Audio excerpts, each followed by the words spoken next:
Hey friends, welcome back to the Flower Farm. I'm Elizabeth, and today we are going to talk about the snail method of starting seedlings. It's the perfect method for those who don't have a lot of seed starting equipment at home, but instead uses just everyday things that you have in your kitchen or in your garage. So let's talk about the equipment. First, seeds. You need to just pick up whichever seeds you think you're going to use. Today we're going to be doing marigolds, the big, giant, gorgeous marigolds. And then you need some soil. Now, a lot of people will use a seed starting soil, and that's okay. But that typically doesn't have a lot of nutrients in it. It truly is just made for those seedlings that are just going to start life out in their tiny little seed chambers and then be quickly moved up into either another pot or out into the field so that they can start gathering nutrients up. I don't usually do that because a lot of times my seedlings have to stay in their pot, in their seedling tray, or in this case, their snail, for a period of time because it's still cold outside. At least it is here in northwest Montana. We're still having temperatures down into the freezing area at night. As a matter of fact, it snowed this morning. So I usually use a little bit of seedling soil, seed starting soil, and then also a little bit of potting soil. The potting soil typically has a little bit of nutrients that was mixed into it at the factory. Okay, soil, and then also plastic food wrap. Oh, and let me not forget coffee, because everything goes better with coffee. Okay, so let's get started.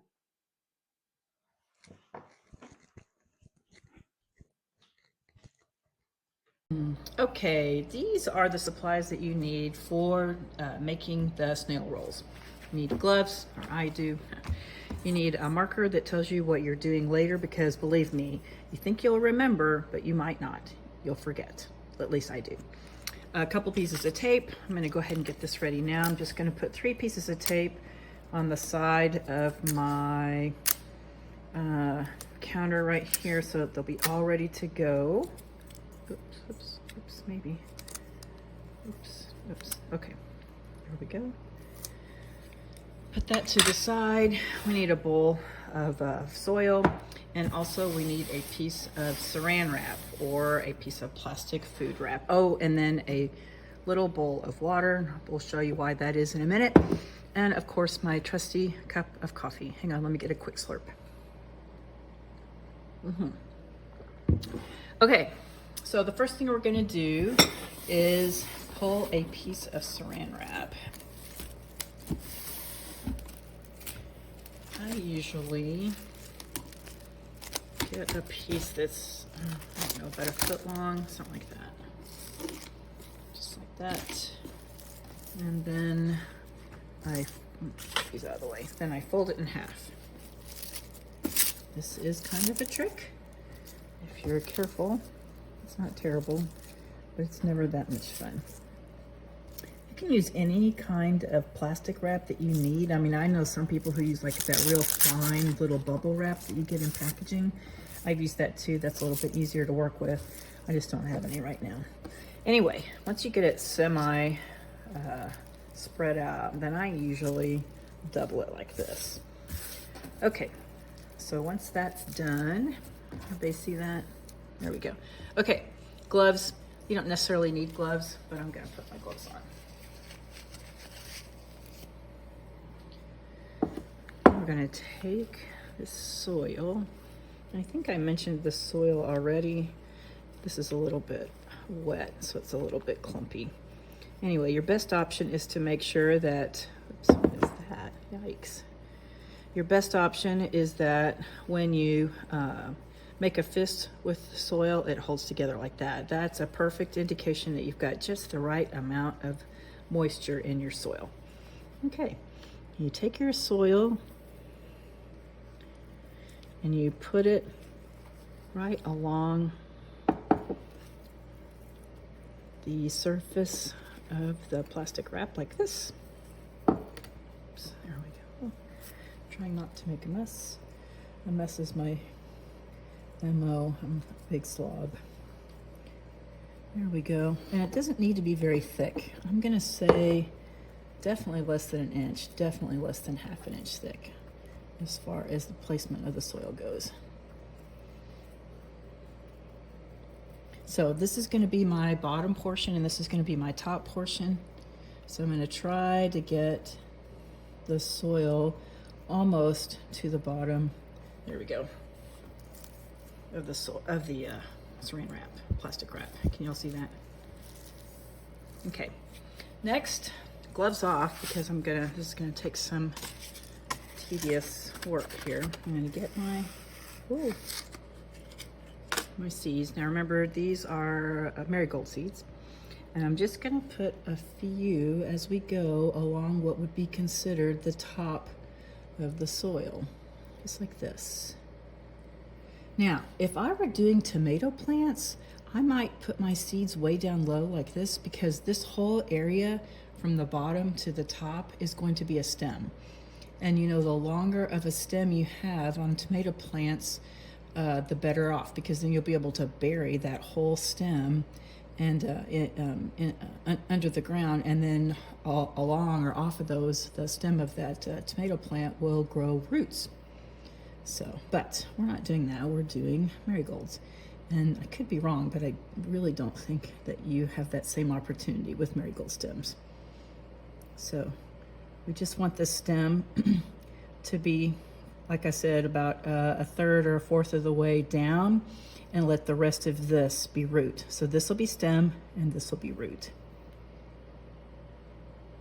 All right. I don't know how many that was, I should have counted. And then start on one end. That's why it's kind of important that this be a little bit, there we go. Oh my gosh, I can't believe that worked.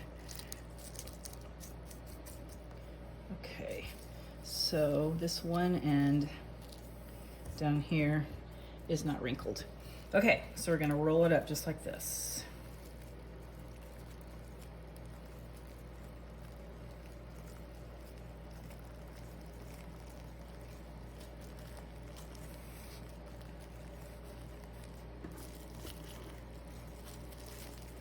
Here, and you can see why we needed our tape all ready to go.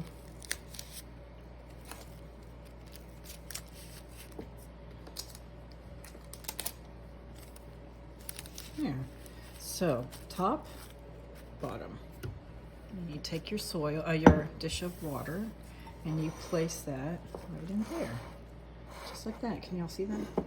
And then through capillary action, the soil will actually pull the water from the saucer all the way up to almost the top of the snail, so that this whole area, this whole surface area, will be damp and will allow the seeds to become damp, and then the seeds will put roots, and the roots will grow down this way because they respond to gravity, and then the stems will grow up. All right. Oh, don't forget there we go. Now, I'm just gonna put mine in here because I'm gonna put a few more snails of flowers in here, and I want this one to be the marigold. All right.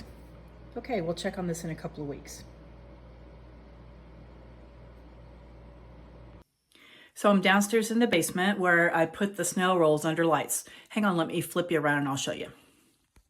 So here we are. I've got 3 rolls right here. I've got many more that I've got to make. I'm going to make them all today, I think. One of them is a marigold that I made a couple of days ago. This is the marigold that I made today. And then this one is a pansy that I did a week or 2 ago. And look at that. I'm not really sure how that's going to work because typically pansy stems are super short.